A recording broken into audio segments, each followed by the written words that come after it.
నిన్ను తక్కువ చేసి చూసిన వాళ్లకు మాటలతో కాదు నీ విజయంతో సమాధానం చెప్పు. ఎందుకంటే ఒకసారి గెలిచాక నీ గురించి మాట్లాడిన వాళ్ళే నిన్ను చూసి గర్వపడతారు. హాయ్ అండి, welcome to Rangoli by CSHR channel. కథలోకి వెళ్ళే ముందు మన ఛానల్ని సబ్స్క్రైబ్ చేసుకొని వారు ఎవరైనా ఉంటే ప్లీజ్ సబ్స్క్రైబ్ చేసుకోండి ఫ్రెండ్స్. ఒక చిన్న గ్రామంలో రాఘవ్ అనే యువకుడు ఉండేవాడు. అతనికి పెద్ద కలలు ఉండేవి, కానీ అతని పరిస్థితులు మాత్రం సాధారణం. తండ్రి కూలి పని చేసేవాడు, ఇంట్లో ఆర్థిక ఇబ్బందులు ఎక్కువ. రాఘవ్ చదువులో బాగానే ఉండేవాడు, కానీ గ్రామంలో చాలామంది అతన్ని చూసి ఎగతాళి చేసేవారు.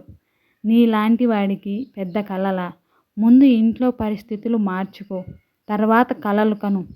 నువ్వు జీవితంలో ఏమీ సాధించలేవు అంటూ అవమానించేవారు.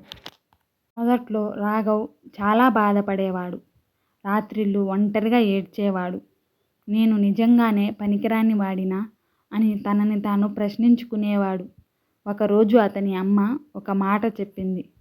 నిన్ను అవమానించిన వాళ్లతో వాదించకు బిడ్డా, కాలమే నీ తరపున మాట్లాడేలా చేసుకో. ఆ మాట రాఘవ్ జీవితాన్ని మార్చేసింది.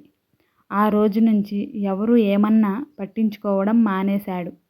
తన లక్ష్యంపై మాత్రమే దృష్టి పెట్టాడు. ఉదయం 4 గంటలకు లేచి చదివేవాడు. పగలు పని చేసేవాడు, రాత్రి మళ్ళీ చదివేవాడు. స్నేహితులు సినిమాలకు వెళ్ళినా వెళ్ళలేదు, పండుగలు వచ్చినా సమయాన్ని వృధా చేయలేదు. అందరూ ఆనందంగా గడిపిన సమయాన్ని అతను తన భవిష్యత్తు కోసం పెట్టుబడిగా మార్చుకున్నాడు. సంవత్సరాలు గడిచాయి. ఒకరోజు అతను ప్రభుత్వ ఉద్యోగ పరీక్ష రాశాడు. ఫలితాలు వచ్చిన రోజు మొత్తం గ్రామం ఆశ్చర్యపోయింది. రాష్ట్ర స్థాయిలో మంచి ర్యాంక్ సాధించాడు. ఎప్పుడో అతన్ని చూసి నవ్విన వాళ్ళే ఇప్పుడు అతని ఇంటి ముందు నిలబడి అభినందనలు చెబుతున్నారు. మాకు అప్పుడే తెలుసు నువ్వు గొప్పవాడివి అవుతావని అని చెప్పడం మొదలుపెట్టారు. రాఘవ్ మాత్రం చిరునవ్వు నవ్వాడు. ఎందుకంటే అతనికి తెలుసు, అవమానించినప్పుడు తోడు లేని వాళ్ళు విజయం వచ్చినప్పుడు దగ్గరకు వస్తారని. ఒక సమావేశంలో అతన్ని ప్రసంగించమని అడిగారు. అప్పుడు రాఘవ్ చెప్పిన మాటలు అందరి హృదయాలను తాకాయి. నన్ను అవమానించిన ప్రతి ఒక్కరికి నేను రుణపడి ఉన్నాను. వాళ్ళు నన్ను బాధ పెట్టకపోయి ఉంటే నేను ఇంత కష్టపడేవాడిని కాదు. వాళ్ళు నన్ను తక్కువ చేసి చూడకపోయి ఉంటే నేను నా విలువ నిరూపించుకోవాలని అనుకునేవాడిని కాదు అని చెప్పాడు. అక్కడున్న వాళ్ళు చప్పట్లతో హాల్ మొత్తాన్ని మార్మోగించారు. నిన్ను అవమానించిన వాళ్లకు కోపంతో సమాధానం చెప్పాల్సిన అవసరం లేదు. నీ కష్టం, నీ పట్టుదల, నీ విజయం అవే వారి ప్రశ్నలకు గొప్ప సమాధానం.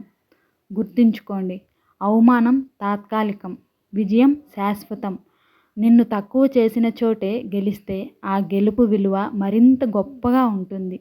మీ విజయమే వారికి సమాధానం. మీ లైఫ్లో కూడా ఇలా అవమానాలు జరిగాయా? కామెంట్ చేయండి. ఇలాంటి వీడియోస్ కోసం మన ఛానల్ని ప్లీజ్ సబ్స్క్రైబ్ చేసుకోండి. ఈ వీడియో మీకు నచ్చితే లైక్ చేసి షేర్ చేసి కామెంట్ చేయండి ఫ్రెండ్స్. వీడియో లాస్ట్ వరకు చూసిన ప్రతి ఒక్కరికి థ్యాంక్ యూ.